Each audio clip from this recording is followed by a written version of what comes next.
जीना और जानना तो आसान है, लेकिन कहना बहुत कठिन है। जैसे कोई मछली से पूछे कि सागर क्या है, तो मछली कह सकती है ये है सागर, ये रहा, चारों तरफ वही है। लेकिन कोई पूछे कि कहो क्या है, बताओ मत, तो बहुत कठिन हो जाएगा मछली को। आदमी के जीवन में भी जो श्रेष्ठ है, सुंदर है और सत्य है, उसे जिया जा सकता है, जाना जा सकता है, हुआ जा सकता है, लेकिन कहना बहुत मुश्किल है।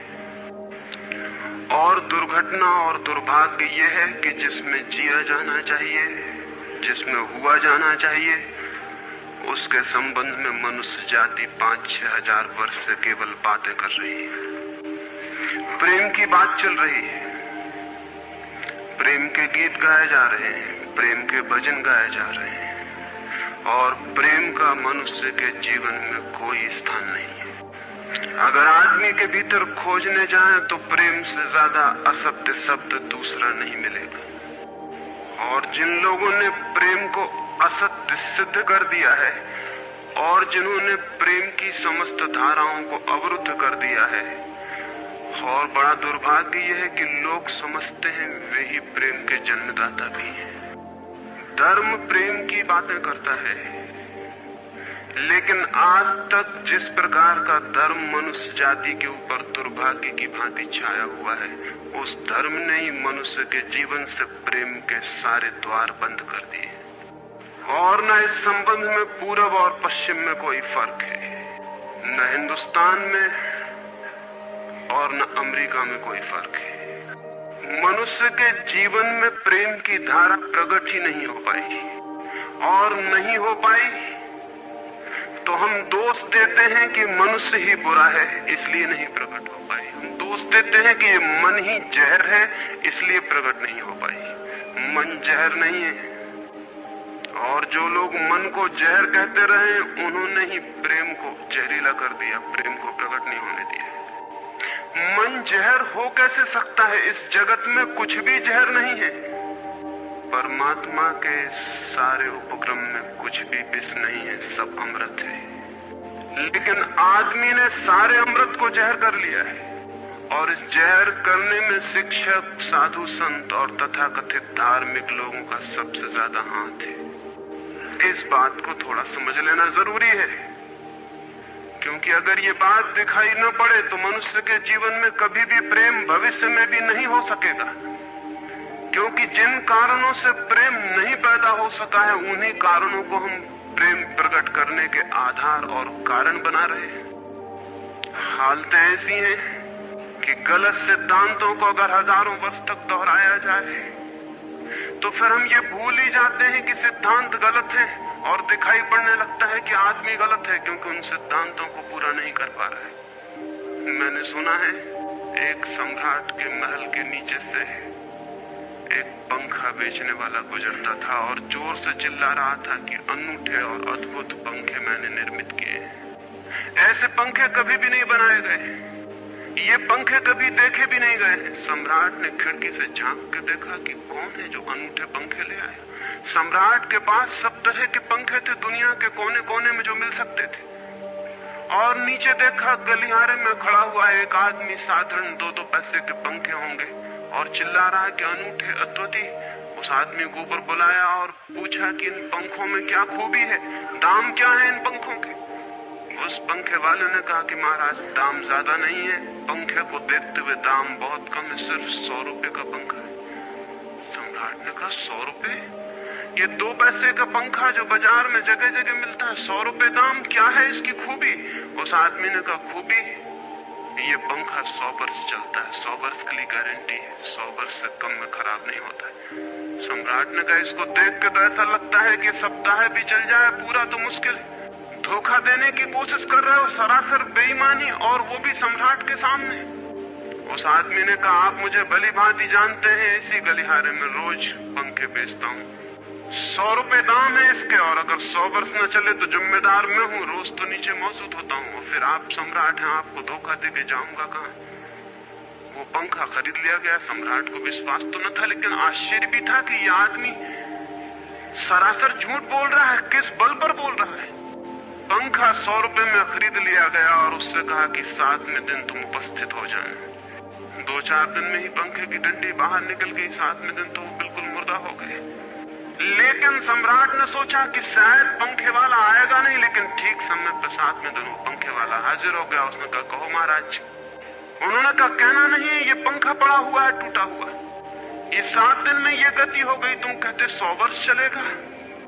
पागल हो या धोखेबाज क्या हो? उस आदमी ने कहा कि मालूम होता है आपको पंखा चलना नहीं आता है। पंखा तो 100 वर्ष चलता ही, पंखा तो गारंटीड है। आप पंखा झलते कैसे थे? सम्राट ने कहा, और भी सुनो, अब मुझे ये भी सीखना पड़ेगा कि पंखा कैसे किया जाता। उस आदमी ने कहा, कृपा करके बताइए कि इस पंखे की गति 7 दिन में ऐसी कैसे बना दी आपने? किस भांति पंखा किया? सम्राट ने पंखा उठा के करके दिखाया कि इस भांति मैंने पंखा किया। उस आदमी ने कहा, समझ गया, भूल, इस तरह पंखा नहीं किया जाता। सम्राट ने कहा, और क्या रास्ता है पंखा चलने का? उस आदमी ने कहा, पंखा पकड़िए सामने और सिर को हिलाइए। पंखा 100 वर्ष चलेगा, आप समाप्त हो जाएंगे, लेकिन पंखा बचेगा। पंखा गलत नहीं है, आपके चलने का ढंग गलत है। ये आदमी पैदा हुआ है 5-6 हजार या 10 हजार वर्ष की संस्कृति का। ये आदमी फल है, लेकिन संस्कृति गलत नहीं है, ये आदमी गलत है। आदमी मरता जा रहा है रोज, और संस्कृति की दुहाई चलती चली जाती है कि महान संस्कृति, महान धर्म, महान सब कुछ, और उसका ये फल है। आदमी उसी संस्कृति से गुजरा है और ये परिणाम है उसका। लेकिन नहीं, आदमी गलत है और आदमी को बदलना चाहिए अपने को। और कोई कहने की हिम्मत नहीं उठाता कि कहीं ऐसा तो नहीं है कि 10,000 वर्षों में जो संस्कृति और धर्म आदमी को प्रेम से नहीं भर पाए, वो संस्कृति और धर्म गलत हो। और अगर 10,000 वर्षों में आदमी प्रेम से नहीं भर पाया, तो आगे कोई संभावना है इसी धर्म और इसी संस्कृति के आधार पर कि आदमी कभी प्रेम से भर जाए? 10,000 वर्षों में जो नहीं हो पाया, वो आगे भी 10,000 वर्षों में होने वाला नहीं है, क्योंकि आदमी यही है, कल भी यही होगा। आदमी हमेशा से यही है और हमेशा यही होगा। और संस्कृति और धर्म जिनके हम नारे दिए चले जाते हैं, संतों और महात्माओं की जिनकी दुहाइयां दिए चले जाते हैं, सोचने के लिए हम तैयार नहीं कि कहीं हमारा बुनियादी चिंतन की दिशा ही तो गलत नहीं है। मैं कहना चाहता हूं कि वो गलत है, और गलत सबूत है ये आदमी। और क्या सबूत होता है? एक बीज को हम बोएं और फल जहरीले और कड़वे हों, तो क्या सब सिद्ध होता है? सिद्ध होता है कि वो बीज जहरीला और कड़वा रहा होगा। हालांकि बीज में पता लगाना मुश्किल है कि उससे जो फल पैदा होंगे वो कड़वे पैदा होंगे। बीज में कुछ खोजबीन नहीं की जा सकती। बीज को तोड़ो फोड़ो, कोई पता नहीं चल सकता कि इससे जो फल पैदा होंगे वो कड़वे होंगे। बीज को वो 100 वर्ष लग जाएंगे, वृक्ष होगा, बड़ा होगा, आकाश में फैलेगा, तब फल आएंगे और तब पता चलेगा कि वे कड़वे हैं। 10,000 वर्ष में संस्कृति और धर्म के जो बीज बोए गए हैं, ये आदमी उसका फल है और ये कड़वा है और घृणा से भरा हुआ है। लेकिन उसी की दुहाई दिए चले जाते हैं हम और सोचते हैं उससे प्रेम हो जाए। मैं आपसे कहना चाहता हूँ, उससे प्रेम नहीं हो सकता है, क्योंकि प्रेम के पैदा होने की जो बुनियादी संभावना है, धर्मों ने उसकी ही हत्या कर दी है और उसमें ही जहर घोल दिया है। मनुष्य से भी ज्यादा प्रेम पशुओं और पक्षियों में और पौधों में दिखाई पड़ता है, जिनके पास न कोई संस्कृति है न कोई धर्म है। संस्कृत और सुसंस्कृत और सभ्य मनुष्यों की बजाय असभ्य और जंगल के आदमी में ज्यादा प्रेम दिखाई पड़ता है, जिसके पास न कोई विकसित धर्म है, न कोई सभ्यता है, न कोई संस्कृति है। जितना आदमी सभ्य, सुसंस्कृत और तथाकथित धर्मों के प्रभाव में मंदिरों और चर्चों में प्रार्थना करने लगता, उतना ही प्रेम से शून्य क्यों होता चला जाता? जरूर कुछ कारण है, और 2 कारणों पर मैं विचार करना चाहता हूँ। अगर वे ख्याल में आ जाएं, तो प्रेम के अवरुद्ध स्रोत टूट सकते हैं और प्रेम की गंगा बह सकती है। वो हर आदमी के भीतर है, उसे कहीं से लाना नहीं है। प्रेम कोई ऐसी बात नहीं है कि कहीं खोजने जाना है उसे। वो है, वो प्राणों की प्यास है हर एक के भीतर, वो प्राणों की सुगंध है प्रत्येक के भीतर, लेकिन चारों तरफ से परकोटा है उसके और वो प्रकट नहीं हो पाती। सब तरफ पत्थर की दीवार है, और वो झरने नहीं फूट पाते। तो प्रेम की खोज और प्रेम की साधना कोई पॉजिटिव, कोई विधायक खोज और साधना नहीं है कि हम जाएं और कहीं प्रेम सीख लें। एक मूर्तिकार एक पत्थर को तोड़ रहा था। कोई देखने गया था कि मूर्ति कैसे बनाई जाती है। उसने देखा कि मूर्ति तो बिल्कुल नहीं बनाई जा रही, सिर्फ छेनी और हथौड़े से पत्थर तोड़ा जा रहा है। तो उस आदमी ने पूछा कि आप क्या कर रहे हैं, मूर्ति नहीं बनाएंगे? मैं तो मूर्ति का बनना देखने आया हूँ, आप तो सिर्फ पत्थर तोड़ रहे हैं। उस मूर्तिकार ने कहा कि मूर्ति तो पत्थर के भीतर छिपी है, उसे बनाने की जरूरत नहीं है, सिर्फ उसके ऊपर जो व्यर्थ पत्थर जुड़ा है उसे अलग कर देने की जरूरत है और मूर्ति प्रकट हो जाएगी। मूर्ति बनाई नहीं जाती, मूर्ति सिर्फ आविष्कृत होती है, डिस्कवर होती है, अनावृत होती है, उगाड़ी जाती है। मनुष्य के भीतर प्रेम छिपा है, सिर्फ उगाड़ने की बात है, उसे पैदा करने का सवाल नहीं है, अनावृत करने की बात है। कुछ है जो हमने ऊपर से ओढ़ा हुआ है जो उसे प्रकट नहीं होने देता। एक चिकित्सक से जाके आप पूछें कि स्वास्थ्य क्या है, और दुनिया का कोई चिकित्सक नहीं बता सकता कि स्वास्थ्य क्या है। बड़े आश्चर्य की बात है, स्वास्थ्य पर ही तो सारा चिकित्सा शास्त्र खड़ा है, सारी मेडिकल साइंस खड़ी है, और कोई नहीं बता सकता कि स्वास्थ्य क्या है। लेकिन चिकित्सक से पूछें कि स्वास्थ्य क्या है तो वो कहेगा बीमारियों के बाबत हम बता सकते हैं कि बीमारियां क्या हैं, उनके लक्षण हमें पता है, एक एक बीमारी का अलग अलग परिभाषा हमें पता है। स्वास्थ्य का हमें कोई भी पता नहीं है। इतना हम कह सकते हैं कि जब कोई बीमारी नहीं होती तो जो होता है वो स्वास्थ्य है। स्वास्थ्य तो मनुष्य के भीतर छिपा है, इसलिए मनुष्य की परिभाषा के बाहर है। बीमारी बाहर से आती है, इसलिए बाहर से परिभाषा की जा सकती है। स्वास्थ्य भीतर से आता है, उसकी कोई परिभाषा नहीं की जा सकती। इतना ही हम कह सकते हैं कि बीमारियों का अभाव स्वास्थ्य है। लेकिन ये स्वास्थ्य की कहां परिभाषा हुई? स्वास्थ्य के संबंध में तो हमने कुछ भी ना कहा कि बीमारियां नहीं है, तो बीमारियों के संबंध में कहा। सच ये है कि स्वास्थ्य पैदा नहीं करना होता है, या तो छिप जाता है बीमारियों में, या बीमारियां हट जाती हैं तो प्रकट हो जाता है। स्वास्थ्य हम में है, स्वास्थ्य हमारा स्वभाव है, प्रेम हम में है, प्रेम हमारा स्वभाव है। इसलिए ये बात गलत है कि मनुष्य को समझाया जाए कि तुम प्रेम पैदा करो। सोचना यह है कि प्रेम पैदा क्यों नहीं हो पा रहा है, बाधा क्या है, अड़चन क्या है, कहां रुकावट डाल दी गई। अगर कोई भी रुकावट ना हो तो प्रेम प्रकट होगा ही, उसे सिखाने की और समझाने की कोई भी जरूरत नहीं है। अगर मनुष्य के ऊपर गलत संस्कृति और गलत संस्कार की धाराएं और बाधाएं न हो तो हर आदमी प्रेम को उपलब्ध होगा ही, ये अनिवार्यता है। प्रेम से कोई बच ही नहीं सकता, प्रेम स्वभाव है। गंगा बहती है हिमालय से, बहेगी गंगा, उसके प्राण है, उसके पास जल है, वो बहेगी और सागर को खोज ही लेगी। न किसी पुलिस वाले से पूछेगी, न किसी पुरोहित से पूछेगी कि सागर कहाँ है। देखा किसी गंगा को चौरस्ते पर खड़े होकर पूछते कि सागर कहाँ है? उसके प्राणों में है छिपी सागर की खोज और ऊर्जा है, तो पहाड़ तोड़ेगी, मैदान तोड़ेगी और पहुंच जाएगी सागर तक। सागर कितने ही दूर हो, कितना ही छिपा हो, खोज ही लेगी। और कोई रास्ता नहीं है, कोई गाइड बुक नहीं है कि जिससे पता लगा ले कि कहां से जाना है, लेकिन पहुंच जाती है। लेकिन बांध दिए जाएं, चारों तरफ परकोटे उठा दिए जाएं, प्रकृति की बाधाओं को तोड़ के तो गंगा सागर तक पहुंच जाती है। लेकिन अगर आदमी की इंजीनियरिंग की बाधाएं खड़ी कर दी जाए तो हो सकता है गंगा सागर तक न पहुंच पाए। ये वेद समझ लेना जरूरी है। प्रकृति की कोई भी बाधा असल में बाधा नहीं है, इसलिए गंगा सागर तक पहुंच जाती है, हिमालय को काट के पहुंच जाती है। लेकिन अगर आदमी ईजाद करे, इंतजाम करे, तो गंगा को सागर तक नहीं भी पहुंचने दे सकता है। प्रकृति का तो एक सहयोग है, प्रकृति तो एक हार्मनी है।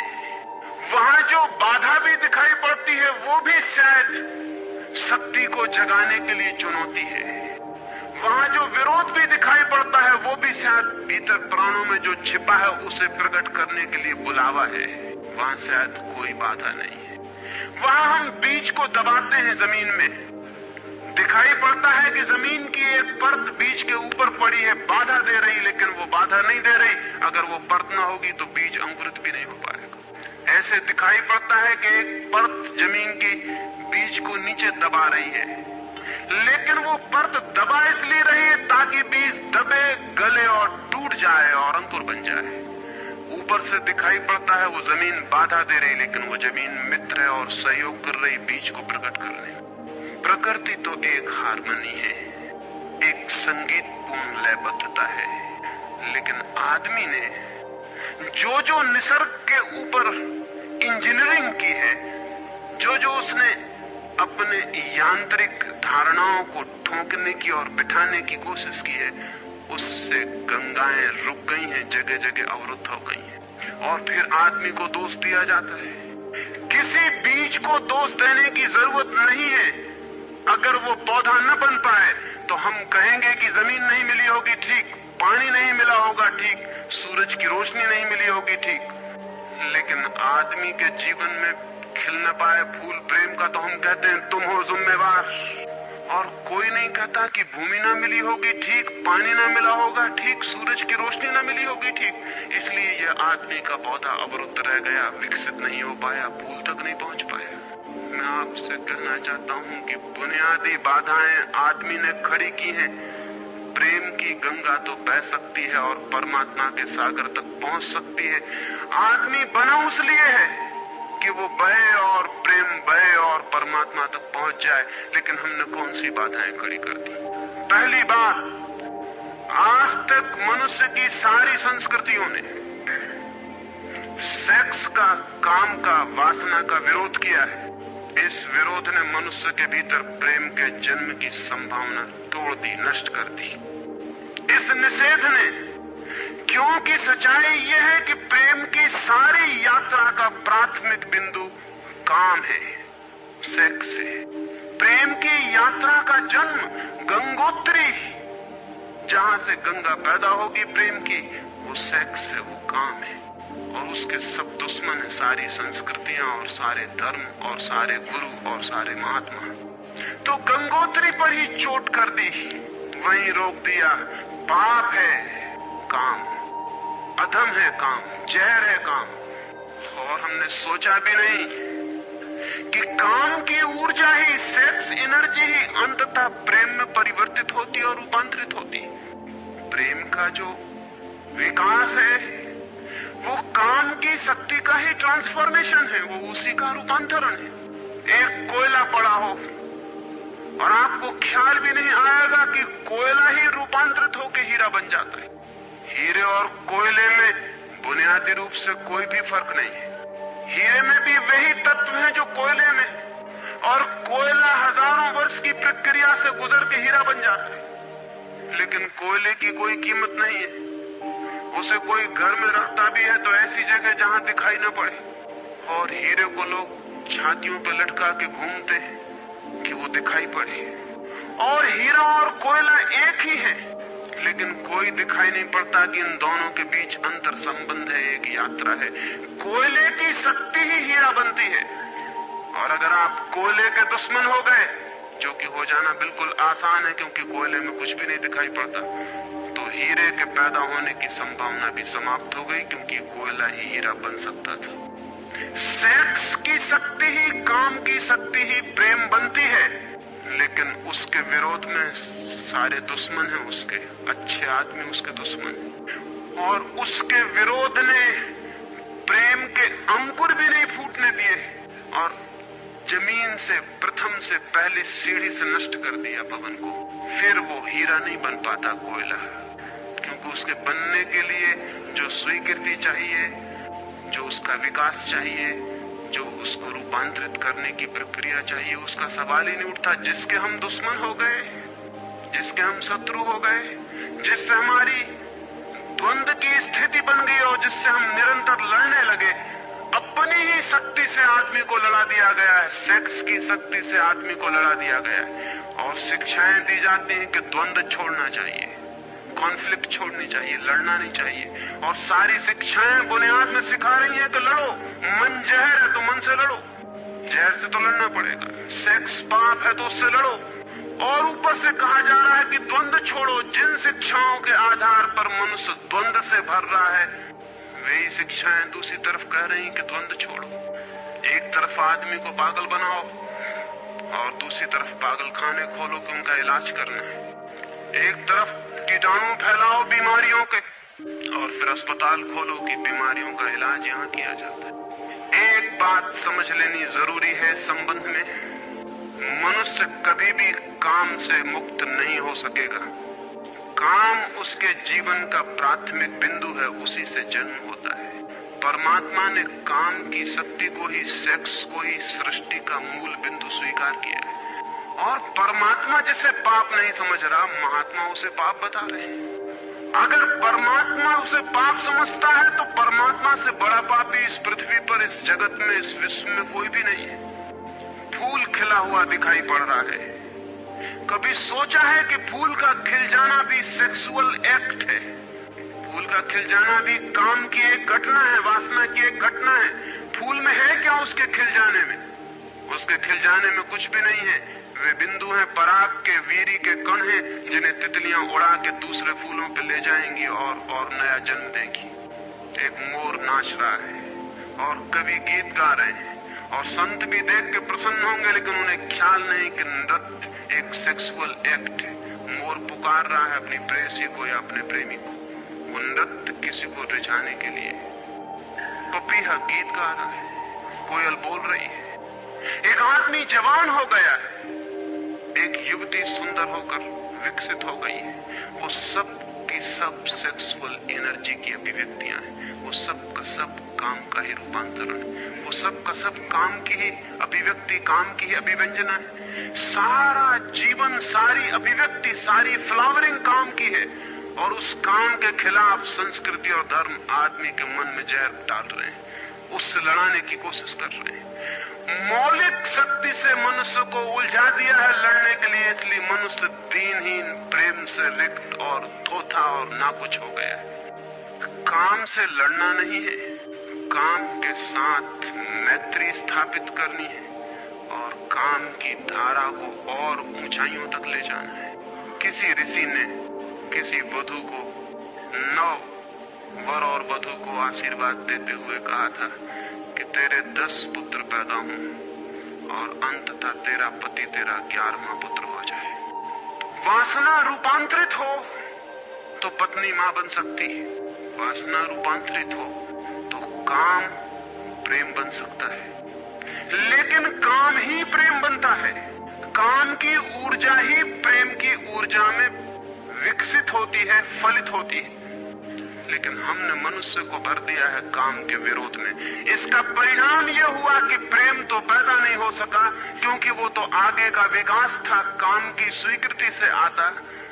प्रेम तो विकसित नहीं हुआ और काम के विरोध में खड़े होने के कारण मनुष्य का चित्त ज्यादा से ज्यादा कामुक और सेक्सुअल होता चला गया।